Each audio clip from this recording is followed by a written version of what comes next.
Hello friend, RRB ने अपने section controller के लिए नोटिफिकेशन आउट कर दिए हैं। आप देख सकते हो, ऐसे आपको ऑफिस में बैठ के काम करना है सेक्शन कंट्रोलर। तो चलिए हम इसकी डेट के बारे में देख लेते हैं, कब इसकी फॉर्म फिलिंग है, कब लास्ट डेट है। इसकी ऑनलाइन एप्लीकेशन का जो स्टार्टिंग डेट है वो आपका जो होता है वो 15 सितंबर से जो होता है वो आपका 14 अक्टूबर तक है। ठीक है, बाकी आप फीस पेमेंट आपका 16 अक्टूबर तक चलेगा। फिर मॉडिफिकेशन विंडो जो है आपका 17 अक्टूबर। ठीक, ये सब आपका हो जाएगा। तो आपका ऑनलाइन जो फॉर्म फिलिंग है वो आपका 15 सितंबर से जो था 14 अक्टूबर, ये आपको याद रखना है।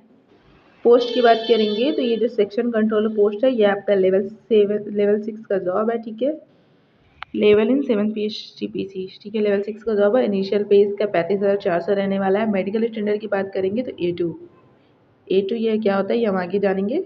प्रिस्क्राइब एज की बात करेंगे तो ये आपका 20 से 33 ईयर आपकी एज होनी चाहिए। टोटल जो आपकी वैकेंसी है वो आपकी 368 है। ठीक है, A2 में क्या है कि आपकी जो आइज है वो आपकी 6/9 तो होनी चाहिए।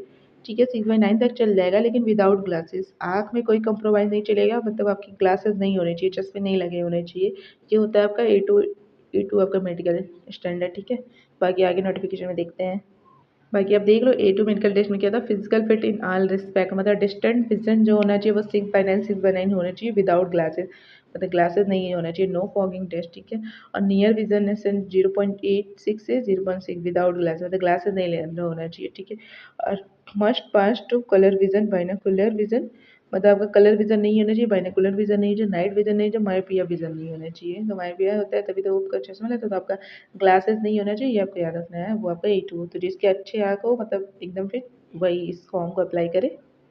बाकी आपका एज रिलैक्सेशन भी है। ओबीसी नॉन क्रीमी लेयर के लिए 3 ईयर हो जाएगा, SC/ST के लिए 5 ईयर हो जाएगा। ठीक है, बाकी इस तरह एक सर्विसमैन के लिए 3 ईयर, जो अलग अलग कैटेगरी है उसके हिसाब से अलग अलग, मतलब एक सर्विसमैन को भी एज रिलैक्सेशन है। बाकी फ़ीस की बात कर लें तो सारे कैंडिडेट के लिए जो फ़ीस है वो 500 है। बाकी जो एक्स सर्विसमैन कैंडिडेट है, जो फीमेल है या फिर ट्रांसजेंडर है, उनके लिए जो है 250 है। ठीक है, तो ये बाद में आपको रिफंड भी हो जाना है स्टेट वन के बाद। This fees of 250 shall be refund duly deducting bank charges applying first age of CBT के बाद ये आपका रिफंड भी हो जाएगा। बाकी रिक्वायरमेंट प्रोसेस की बात करेंगे तो आपका single stage computer based test हो जाएगा, फिर कंप्यूटर बेस्ड एप्टीट्यूड टेस्ट। ठीक है, ये आपका 2 एग्ज़ाम होने हैं, computer based test, computer based aptitude test. उसके बाद आपका डॉक्यूमेंट वेरिफिकेशन, मेडिकल, ये तो होता ही है। बाकी आपका 2 एग्जाम्स होने हैं, CBT और CBAT। ठीक है, ये आपको याद रखना है। CBT के लिए आपका जो टोटल ड्यूरेशन है वो 120 मिनट हो जाएगा। टोटल क्वेश्चन 100 हो जाएंगे। There will be negative marking 1/3 railway में होता है, वही आपकी निगेटिव मार्किंग हो जाएगी। Normalisation will be done for CBT, help in multiple shift. ठीक है, बाकी अगर सिलेबस की बात कर लें तो इसके सिलेबस में आपको GK GS ये सब नहीं मिलेगा। ठीक है, बस आपको रीजनिंग वाले पोर्शन, मैथमेटिक्स वाले पोर्शन, ये the question will be objective type of multiple choice और likely to be including question parting. पहला तो एनालिटिकल एंड मैथमेटिक्स कैपेबिलिटीज में आपके मैथमेटिक्स में number system, ratio and proportion. उसके बाद आपका average, percentage, profit loss, discount हो गया, time speed distance, power work, algebra, linear equation, arithmetic progression, algebra, geometry, area and volume, probability and statistic, both only basic level. ठीक है, ये तो आपका टफ होता है, इसलिए बस इसमें बेसिक लेवल ही आएगा इसका। बाकी डाटा एनालिसिस और इंटरप्रिटेशन। ठीक है, इसमें multi source data analysis, examination analysis, inference drawing, form test, tabular data, data representation, graphic, chart, graphs, scatter plot, pie chart, जो चार्ट वार्ट वाला है ना वो भी आपका आएगा, Venn diagram, curve distribution, data sufficiency, data arrangement. ठीक है, लॉजिकल कैपेबिलिटी में आपका logical reasoning, binary logical, syllogism, clock, calendar हो जाएगा, assumption, blood relation, family family tree हो जाएगा, सॉल्विंग लॉजिक बेस्ड पजल हो जाएगा, रीडिंग कम्प्रीहेंशन। बाकी आपका रीडिंग कम्प्रीहेंशन है, पैसेज वैसे दिया रहेगा, उसके history, society, literature, science, environment, ये सब, और आंसर उसके आप उससे रिलेटेड आपको आंसर देना रहेगा। ठीक है, main idea, supporting idea, application, logical structure, ये सब।